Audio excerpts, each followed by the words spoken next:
Ia pun berdoa memohon ampun kepada Tuhan atas keraguannya, karena ia tidak tahu dan merasa bersalah, telah menyembah Tuhan yang salah. Ia yakin bahwa ia harus menyembah Tuhan yang menciptakan alam semesta, dan meminta agar ditunjukkan jalan kebenaran. Setelah berdoa, yang aneh adalah, ayahnya malah menunjukkan ayat kitab suci yang menyatakan bahwa Isa adalah Tuhan.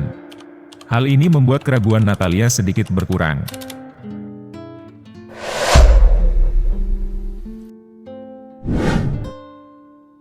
Assalamualaikum warahmatullahi wabarakatuh. Sahabat kalbu yang Allah cintai. Kisah kali ini menceritakan, seorang wanita yang mendalami Alkitab, bukan semakin yakin tapi malah ragu dengan agamanya. Kita masuk ke kisahnya. Sebagai seorang perempuan, yang lahir dan besar di Malang, Jawa Timur, Natalia Iriani merasakan adanya kegelisahan dalam hatinya sejak lama. Ia ingin mengetahui kebenaran yang tersembunyi di balik kitab suci yang menjadi pegangan hidupnya. Namun, ia mengaku tidak pernah mendapatkan jawaban yang memuaskan dari sumber-sumber yang seharusnya bisa memberinya pencerahan. Saya memeluk Islam bukan karena terpikat oleh Al-Quran, melainkan karena terinspirasi oleh Alkitab. Saya tidak pernah membaca buku-buku yang membahas tentang Islam, tidak pernah menonton acara-acara yang berkaitan dengan Islam, atau mendengarkan ceramah-ceramah dari para ustadz, apalagi yang membahas tentang perbandingan antara agama-agama. Saya tidak pernah belajar tentang hal-hal itu, ungkapnya.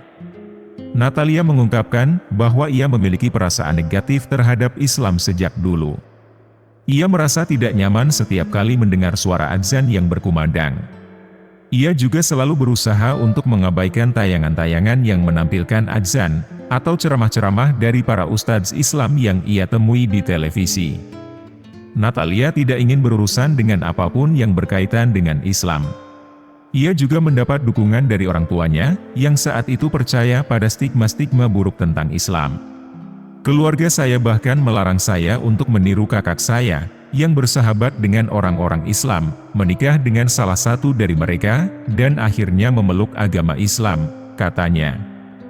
Natalia terkejut ketika ia menemukan fakta yang bertentangan dengan keyakinannya selama ini, yaitu bahwa Tuhan adalah satu dan tidak ada yang menyamainya. Natalia bukanlah orang yang awam dengan agamanya yang lama.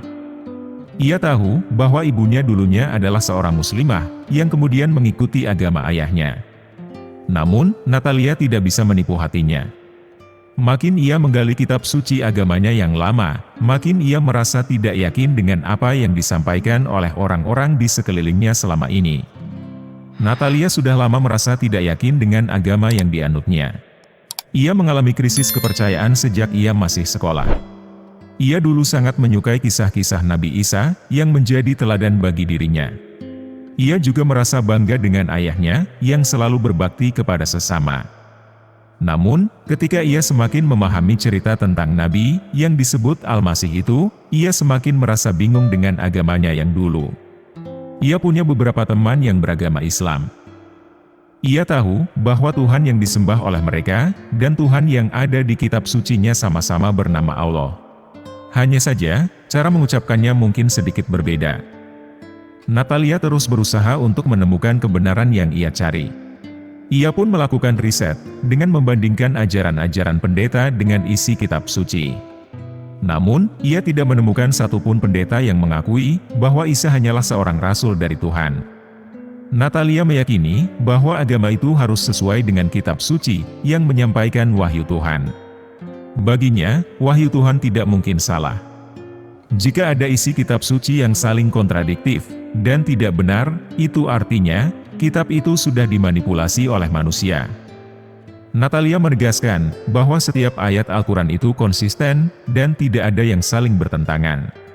Ia memberi contoh, jika di satu ayat dilarang melakukan sesuatu, maka di ayat berikutnya, tidak boleh ada yang menghalalkan sesuatu yang dilarang itu, katanya. Ia pun menjalin persahabatan dengan teman-teman muslim lainnya. Karena keakrabannya, ia sering bertukar pikiran tentang kitab suci agama masing-masing. Hal ini juga membuka wawasannya tentang Bible dan Al-Quran. Ia menemukan bahwa ada 12 ayat di Bible yang saling berlawanan. Namun, hal ini dianggap wajar pada saat itu. Alasannya, Ada perbedaan latar belakang, waktu, bahasa, dan tempat penulisan yang mempengaruhi isi kitab suci. Meski begitu, jawaban seperti itu tidak bisa menghapus keraguan di hatinya.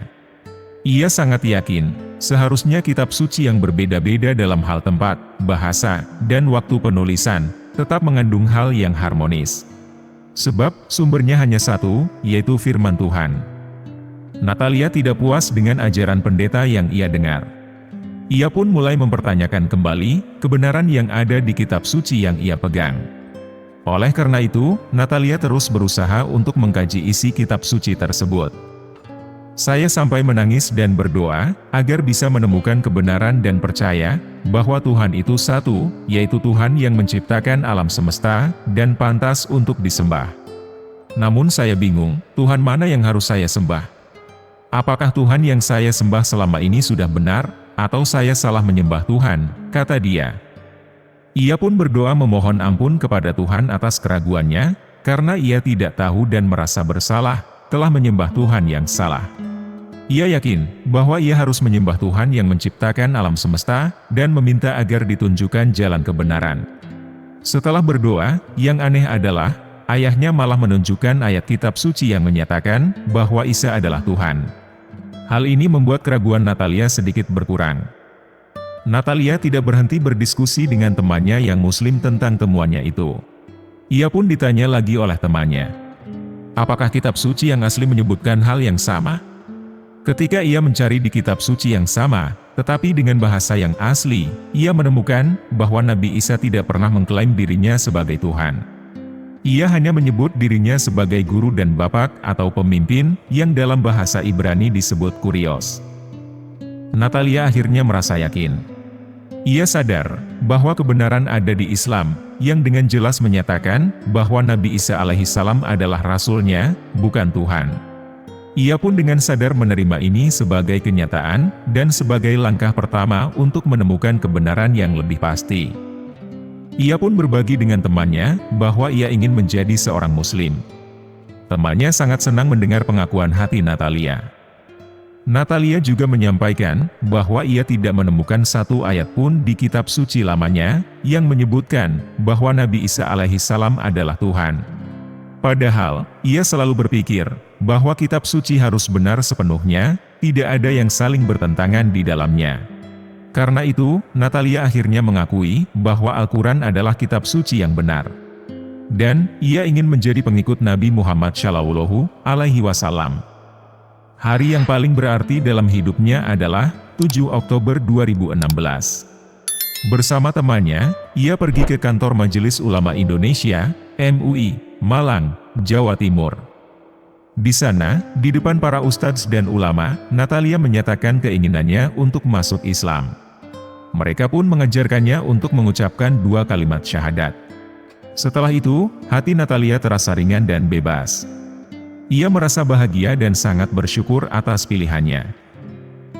Dan itulah kisah dari seorang wanita yang mendalami Alkitab, bukan semakin yakin, tetapi malah semakin ragu, dan akhirnya menjadi mualaf.